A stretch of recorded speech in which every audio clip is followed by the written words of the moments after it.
Today is the 100th anniversary of the Universal classic Phantom of the Opera. At least this is when it first premiered at the Astor Theater in New York City on September 6th, 1925. But that wasn't the first cut of the film that was shown, and it's not the same cut of the film you see today. It's complicated. Yeah, this movie has had a very confusing history, having gone through many re-edits and reconstructions. But throughout its 100 years, it still held a spooky charm over its viewers, generation after generation, regardless of whatever form it's been seen in. Why is that? What keeps this rusty old black and white relic of the silent era so intriguing today? Despite being hacked to bits, partially lost, and neglected by the studio that made it, it still has an impalpable allure, as mysterious as the Phantom himself. I'll do my best to sum up its appeal and then take a trip through its 100 years of changes, proving its resilience as an all-time classic.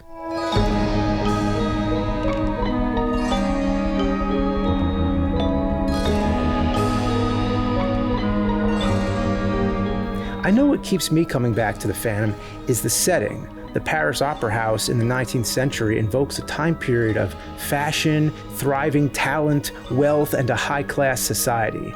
But this all contrasts with the dark nature of what lies below the opera. It's like a labyrinth of tunnels, hidden passages, an underground lake, and a hidden lair where the Phantom dwells in his literal and figurative subterranean world of isolation. I love staring into all those backgrounds, even the area backstage. You get the sense that there's all kinds of props and discarded pieces of sets gathering dust. What's with that scary face with the gaping mouth? It's just a background detail, but it becomes almost like a character itself. So, with the glamorous upper world of the opera and the lower domain of the Phantom, it's like heaven and hell. The love triangle plot between the Phantom, Christine, and Raoul is another endearing factor that has never gone away, and the very basis for romantic dramas and romantic comedies. The biggest reason for its appeal is quite simply Lon Chaney. He was one of the great actors of the silent era, back when actors were more accustomed to acting on stage rather than on screen. Having had parents who were deaf, he mastered the craft of communicating without words. You can tell Chaney is very aware of the camera, using the space within the frame, even approaching the lens. Every facial expression, every devilish sneer, all speak magnitudes in ways that no other silent actor had done. I'd say in this way, he helped pioneer the medium of film acting. It's funny to think, even though we all know what the Phantom looks like now, back then, I'm pretty sure audiences didn't know quite as much because he's kept in the shadows early in the film, and when you finally do see him, he's wearing a mask, which all builds up to the famous unmasking scene, which must have had people screaming in 1925. It's an early jump scare, and it still looks very jarring today because of how extreme the makeup is. Chaney did all his makeup himself, which was said to be quite uncomfortable and downright painful, shoving prongs into his mouth and yanking his nostrils outward with wires hidden under makeup. It's worth noting that this skull-like face of the Phantom is more faithful to the book by Gaston Leroux. Later versions of the Phantom would invent their own backstory of how the Phantom got acid thrown in his face. And that kind of became a trope in its own right.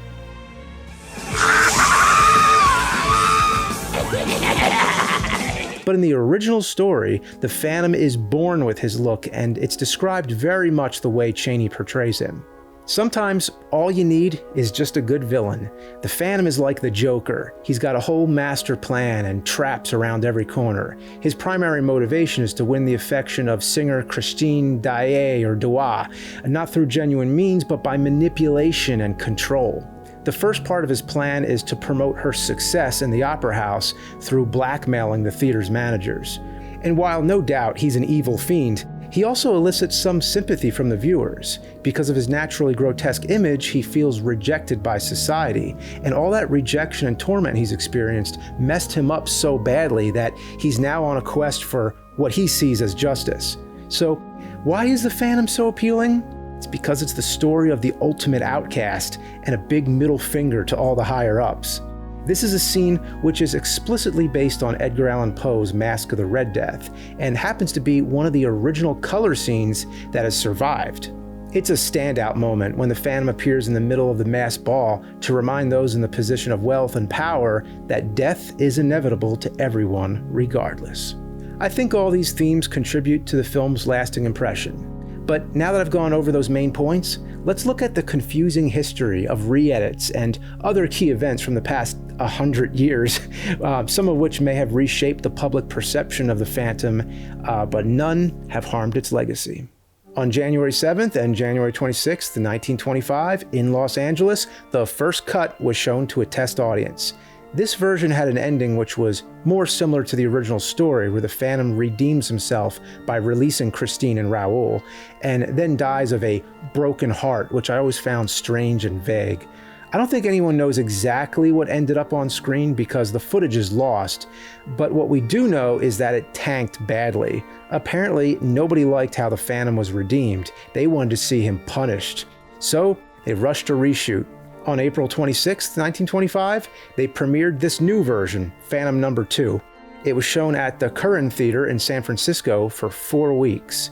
People didn't like this version either, but the one thing they did keep from this version was the final scene where the Phantom is chased down by an angry mob, a trope that carried into later Universal monster films. This is where the Phantom meets his demise by being thrown into the river.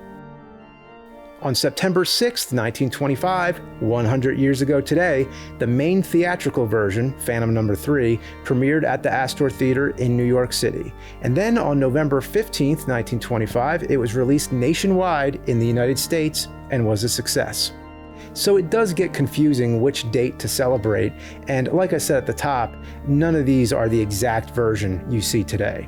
On December 15, 1929, with the advent of talking pictures, it was partially reshot with sound. This is sometimes referred to as the 1930 version. I can only surmise because it came out close to the new year.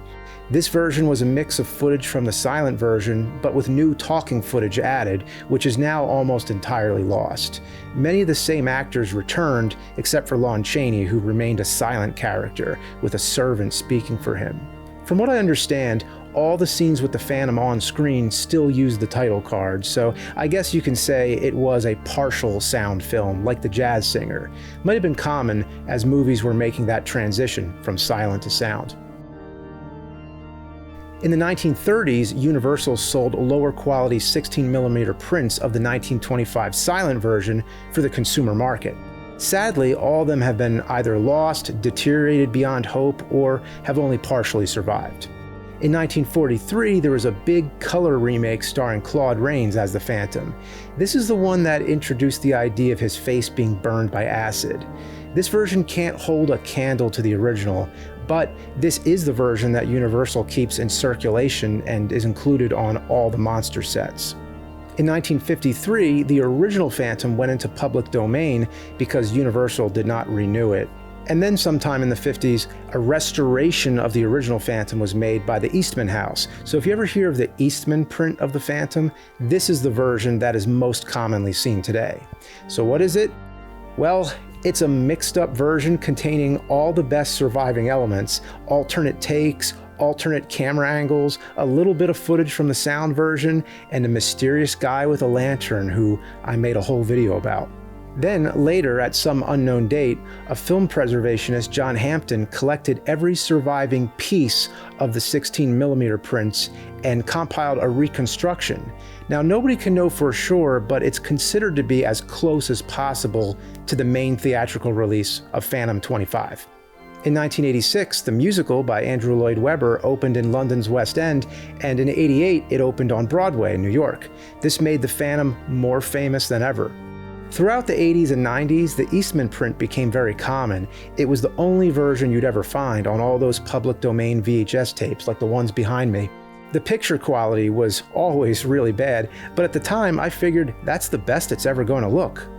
But in 2011, it was released on Blu-ray with a super clean restoration and with the color scenes. It was like night and day seeing the Phantom in its full glory. It included both the Eastman print and the Hampton print, but only the Eastman print had the benefit of the image restoration. Over the years, there's been many releases of The Phantom, with many different music scores. It's been dubbed with dialogue. It's been made into 3D because it so happens it was accidentally filmed in 3D. They had 2 cameras running side by side because at the time, that was an easier way to make a duplicate. So, The Phantom has been through a lot, and I don't mean to end with one of the more sad moments in The Phantom's history, but in 2014, Universal demolished Stage 28, and with it, the Opera House set, which had stood for 90 years since it had been built in 1924. While there's been speculation that they preserved parts of it, there hasn't been a single word of reassurance over the past 11 years. At the time, I remember hearing that the space was going to become a Harry Potter ride, and then Secret Life of Pets, so there's been a lot of conflicting information, but if you do a time-lapse on Google Earth, you can see there was nothing there for a while, and then eventually a large unmarked building took the spot.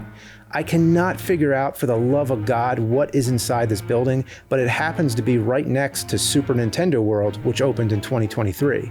My only possible assumption is that the building, or at least some of that building, might be part of Super Nintendo World. I wish I was thinking about this when I was actually there. The first time I heard of the Super Nintendo World connection was from Joe Bob Briggs, as The Phantom was featured earlier this year on The Last Drive-In. And that makes me happy, not only keeping the drive-in alive, but keeping the Phantom alive and all the memories associated with it. So, here we are on the film's 100th sort of anniversary. The way you experience the movie today will be very different from how it was originally shown. But things change, and how we choose to digest a silent movie in this modern age is up to us. So give it a watch and light a lantern to The Phantom.